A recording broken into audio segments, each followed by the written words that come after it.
नमस्कार दोस्तों, स्वागत है आपका हमारे YouTube चैनल में। दोस्तों आज हम इस वीडियो में बता रहे हैं नेस्ला कंपनी का एक इंडक्शन हमारे पास रिपेयरिंग के लिए आया हुआ है। दोस्तों ये ऐसे तो सही कंडीशन में चल रहा है, पर मैं आपको चला करके दिखा देता हूँ। देखिए हमने इसको 1400 वाट पे हम चला रहे हैं और प्रॉब्लम दोस्तों इतनी पेचीदा है कि आप भी समस्या को समझने में कंफ्यूज हो जाएंगे। ये इंडक्शन बहुत जगह रिपेयर होने के लिए गया, परंतु इसमें ये प्रॉब्लम कोई भी नहीं पकड़ पाया। तो ये फाइनली मेरे पास आया हुआ, तो देखिए अच्छे से वर्क कर रहा है और ये चल भी रहा है। परंतु दोस्तों इसमें प्रॉब्लम क्या आ रही है कि ये कहीं पर बीच बीच में स्पार्किंग करता है और जो शॉर्ट सर्किट हो वैसे इंडिकेशन देता है। हल्का सा भी हमारा जो लैंप है वो डिम जल रहा है, बहुत ज़्यादा डिम जल रहा है। बहुत माइनर से इसमें शॉर्टिंग आई हुई है।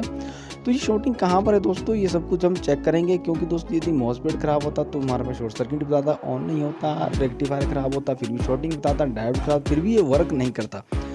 तो दोस्तों इसको फाइनली हमने ओपन करा हुआ है। तो ओपन करने के बाद दोस्तों क्या है कि हम इसकी कॉइल को साइड में रख देते हैं निकाल करके, ठीक है। तो हमने इसको सारा का सारा ओपन किया हुआ है। तो मैं आपको प्रॉब्लम अच्छे से दिखाने की कोशिश करूंगा, समझाने की कि ये आखिर प्रॉब्लम है क्या। तो दोस्तों हम सबसे पहले यहाँ पर IGBT सेक्शन में चले जाते हैं, ठीक है। IGBT सेक्शन में जाने पे हम इसे मल्टीमीटर से यदि चेक करते हैं तो हमारे पास पूरी की पूरी रीडिंग सही आती है, बिल्कुल ओके करेक्ट ये रीडिंग हमें यहाँ पर शो कर रहा है। तो दोस्तों बात कहने की ये है कि तो फॉल्ट है ये कहाँ पर है। ब्रिज रेक्टिफायर भी हमारा ओके है, चेक करने पर हमने यहाँ पर फ्यूज उड़ा हुआ था तो हमने ये फ्यूज़ लगाया वापस, और फ्यूज़ लगाने के बाद हमारे पास ये ओके है। तो ये कोयल निकालने के बाद हमने क्या है इसको चेक किया, तो कोयल लगाने के बाद भी हमारा इंडक्शन ये अच्छे से चल रहा था। देखिए दोस्तों तो हम यहाँ से इसके नट खोल लेते हैं और इसे पूरे का पूरा हम यहाँ से इसका हीट सिंक अलग कर देते हैं। हीट सिंक अलग करने के बाद दोस्तों यहाँ पर हम देखेंगे कि हमारे ये प्रॉब्लम कहाँ पर आ रही। तो हम हल्के से देखेंगे यहाँ पर हमारा IGBT सेक्शन में जहाँ IGBT यहाँ पर लगता है वहाँ पर हमारी क्या है ये ब्लैक सा यहाँ पर कुछ हुआ, जैसे कि स्पार्क यहाँ पर हुआ हो, ठीक है दोस्तों। इसमें कोई फॉल्ट बाकी नहीं है। तो यहाँ देखिए हम यहाँ आपको दिखा देता हूँ। तो यहाँ देखिए कि दोस्तों किस तरह से यहाँ पर स्पार्क हुआ है आपस में, जबकि ये IGBT शॉर्ट नहीं हुआ है पूरी तरह से। ये हल्का माइनर सी शॉर्टिंग है इसमें और यहीं पर ये स्पार्क करता है। जैसे कि जो IGBT के जो कनेक्शन है अंदर से निकले हुए IGBT में से, तो वहाँ पर हल्की सी मेरे को लगता है ब्रेकिंग है, जिसके कारण यहाँ पर ये शॉर्टिंग हुई है। देखिए नीचे भी कितना स्पार्क आपको यहाँ देखने को मिल जाएगा, ये ब्लैक कलर की स्पार्किंग के कारण हुआ है। तो देखिए दोस्तों यहाँ आपको दिखा देता हूँ इसको ब्लैक से इसकी जो, तो यहाँ पर भी हमारी स्पार्किंग इसमें हुई है। और जबकि ये ओरिजिनल IGBT है, इसका नंबर भी बिल्कुल सही है, सब कुछ सही है और कंपनी का लगा हुआ है। परंतु ये कारण बना क्या, किस कारण से ये हुआ दोस्तों, ठीक है। तो हम सबसे पहले इसको हम आपको इसमें बता देंगे वीडियो के लास्ट में कि क्या कारण से हुआ था और क्या इसमें दिक्कत आई थी जो इस तरह की प्रॉब्लम आई और IGBT की लाइट शॉर्ट हुई है, ठीक है।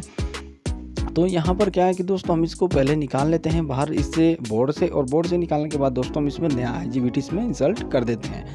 तो उसके लिए दोस्तों पॉज करता हूँ वीडियो, ताकि वीडियो ज़्यादा लंबा ना हो इसमें। और दोस्तों मैं फटाफट से इसका IGBT चेंज कर देता हूँ ताकि आपका भी समय बचे और मेरा भी समय बचे वीडियो बनाने में, ठीक है।